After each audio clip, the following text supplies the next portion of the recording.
Made possible by brainybuyer.com and viewers who subscribe. We test, chart, and compare so your wallet wins. Want more no-nonsense reviews?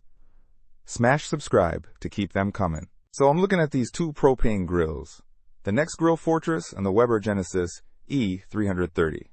Big price difference, huh? Yeah, the Weber is definitely a premium grill, almost $1,000. The Nexgrill is way cheaper, under $200. What are you planning to use it for? Well, mostly just for small gatherings, maybe camping. Portability is a factor. Okay, then the Nexgrill Fortress makes more sense. It's a tabletop model, only about 28 pounds. The Weber is a full-sized grill, a whopping 200 pounds. Not exactly portable.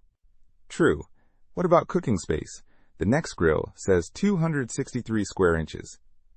The Weber blows it away with 513 square inches. That's a significant difference. You could cook a lot more at once. But if you're only grilling for a few people, maybe it's overkill. Good point. What about power? The Nexgrill has 13,500 BTUs total.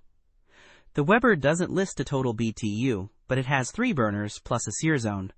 I'd expect it to be much higher, and the sear zone is a nice feature for steaks.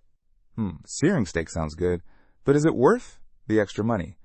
And I see the Nexgrill has a griddle insert. That's kind of cool. Yeah, that is a nice bonus.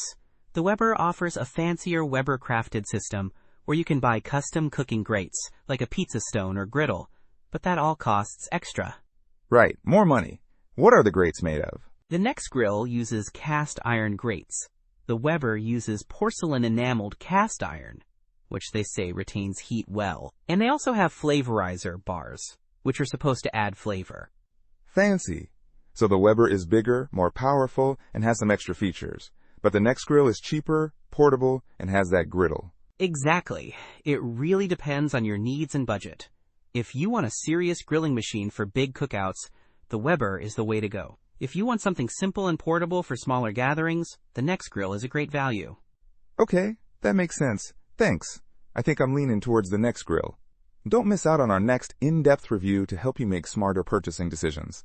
Hit that subscribe button and the notification bell so you're always in the know.